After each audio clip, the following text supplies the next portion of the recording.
পাকিস্তানের খাইবার পাখতুনখোয়া প্রদেশে চারসাদ্দায় অবস্থিত বাচ্চা খান ইউনিভার্সিটি এক সাংস্কৃতিক অনুষ্ঠানে ভারতের জাতীয় সঙ্গীত জনগণ মন গাওয়াকে কেন্দ্র করে যে বিতর্কের সূত্রপাত হয়েছে তা এখন কেবল একটা বিশ্ববিদ্যালয়ের শৃঙ্খলা ভঙ্গের প্রশ্নে সীমাবদ্ধ নেই। এটা পরিণত হয়েছে মত প্রকাশের স্বাধীনতা, একাডেমিক পরিসরের স্বায়ত্তশাসন, রাষ্ট্রপতি সংবেদনশীলতা এবং প্রশাসনিক দ্বৈত মানদণ্ডের বড় বিতর্কে।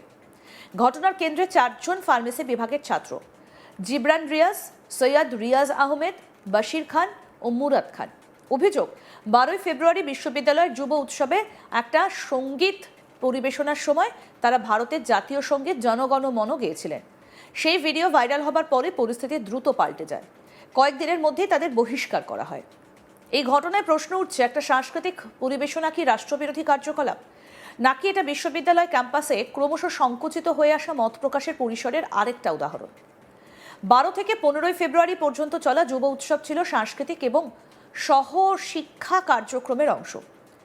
12 ফেব্রুয়ারির এক সঙ্গীত পরিবেশনায় তৃতীয় বর্ষের ছাত্র জিবরান রিয়াজ জনগণ মন গাইতে শুরু করেন। ভিডিও ফুটেজে দেখা যায় তিনি বুকে হাত রেখে সঙ্গীত পরিবেশন করছেন। পরে চতুর্থ বর্ষের ছাত্র সৈয়দ রিয়াজ আহমেদও তাতে যোগ দেন।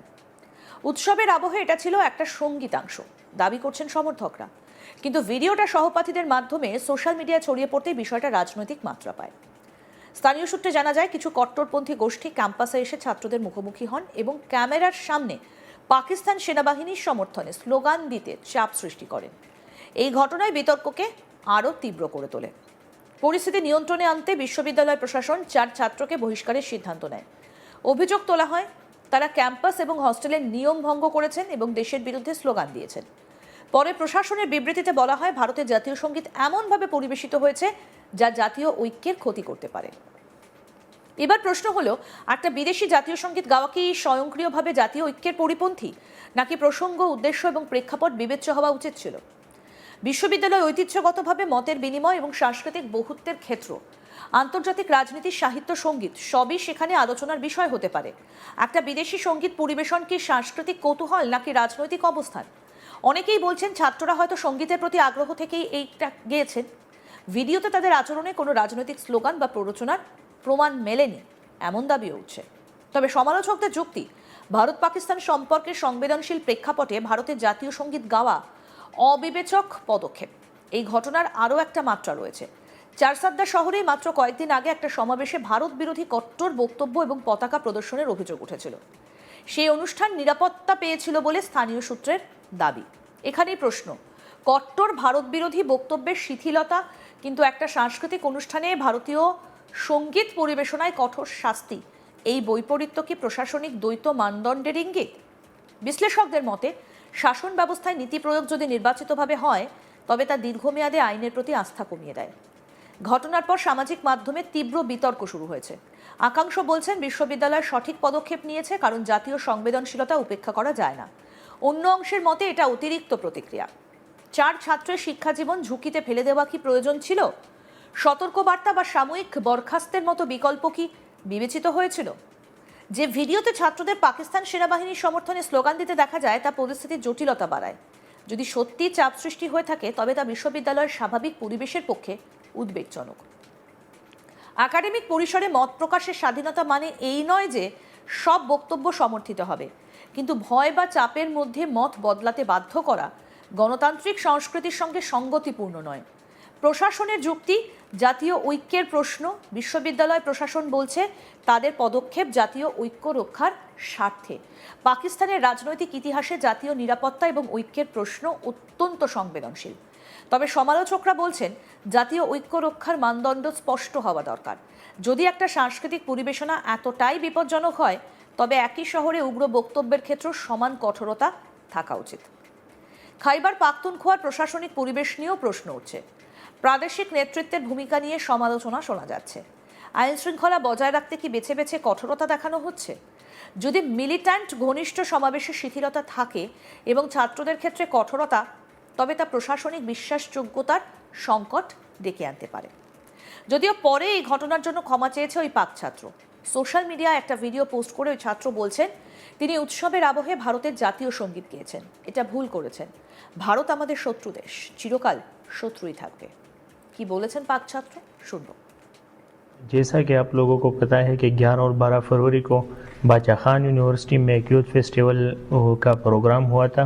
तो किसी ने गाना सुनाया, किसी ने लतीफ़ा सुनाया और मैंने मजाक के तौर पर इंडिया का तराना सुनाया, जिसकी किसी ने वीडियो बनाई और सोशल मीडिया पर वायरल। इस अमल पर मैं पाकिस्तान के सारे इदारों से, अपनी यूनिवर्सिटी बादशाह खान यूनिवर्सिटी से और सारे कौम से माजरत ख्वाह हूँ।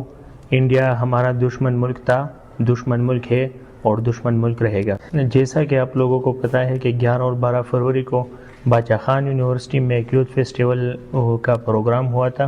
तो किसी ने गाना सुनाया, किसी ने लतीफ़ा सुनाया और मैंने मजाक के तौर पर इंडिया का तराना सुनाया, जिसकी किसी ने वीडियो बनाई और सोशल मीडिया पर वायरल। इस अमल पर मैं पाकिस्तान के सारे इदारों से, अपनी यूनिवर्सिटी बादशाह खान यूनिवर्सिटी से और सारे कौम से माजरत ख्वाह हूँ।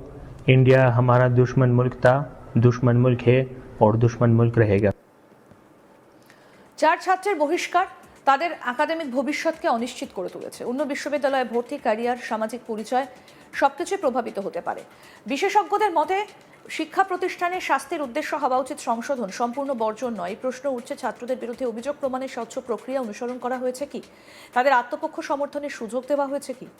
ভারত পাকিস্তান সম্পর্ক ঐতিহাসিকভাবে টানাপোড়েনপূর্ণ। কাশ্মীর সীমান্তে উত্তেজনা, কূটনৈতিক বিরোধ, সব মিলিয়ে আবেগপ্রবণ পরিবেশ। এই প্রেক্ষাপটে ভারতের জাতীয় সঙ্গীত গাওয়া রাজনৈতিক অর্থ পেতে পারে, এমন আশঙ্কা অস্বীকার করা যায় না। কিন্তু একই সঙ্গে প্রশ্ন, সাংস্কৃতিক বিনিময় কি সম্পূর্ণ নিষিদ্ধ হওয়া উচিত?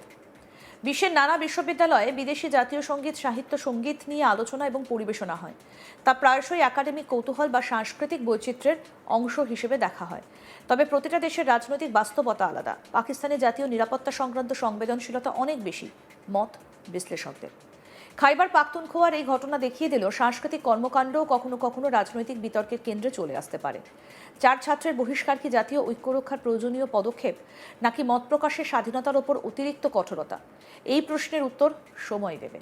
তবে একটা বিষয় স্পষ্ট, বিশ্ববিদ্যালয় কেবল পাঠ্যপুস্তকের জায়গা নয়, মত এবং সংস্কৃতির পরীক্ষাগারও। সেই পরীক্ষাগারে ভয় নয়, যুক্তি এবং সংলাপের পরিবেশ থাকা জরুরি। চারসাদ্দার এই ঘটনা তাই শুধু একটা গান গাওয়ার গল্প নয়, এটা রাষ্ট্র, সমাজ এবং শিক্ষাঙ্গনের সম্পর্কের এক জটিল প্রতিচ্ছবি। কি বলেছেন ওই ছাত্র, আসুন আরেকবার শুনি। जैसा कि आप लोगों को पता है कि 11 और 12 फरवरी को बादशाह खान यूनिवर्सिटी में एक यूथ फेस्टिवल का प्रोग्राम हुआ था। तो किसी ने गाना सुनाया, किसी ने लतीफ़ा सुनाया और मैंने मजाक के तौर पर इंडिया का तराना सुनाया, जिसकी किसी ने वीडियो बनाई और सोशल मीडिया पर वायरल। इस अमल पर मैं पाकिस्तान के सारे इदारों से, अपनी यूनिवर्सिटी बादशाह खान यूनिवर्सिटी से और सारे कौम से माजरत ख्वाह हूँ। इंडिया हमारा दुश्मन मुल्क था, दुश्मन मुल्क है और दुश्मन मुल्क रहेगा। আরও আপডেট পেতে দেখতে থাকুন আজ তাক বাংলা। সাবস্ক্রাইব করুন, নোটিফিকেশন পেতে বেল বাটন অপশন প্রেস করুন।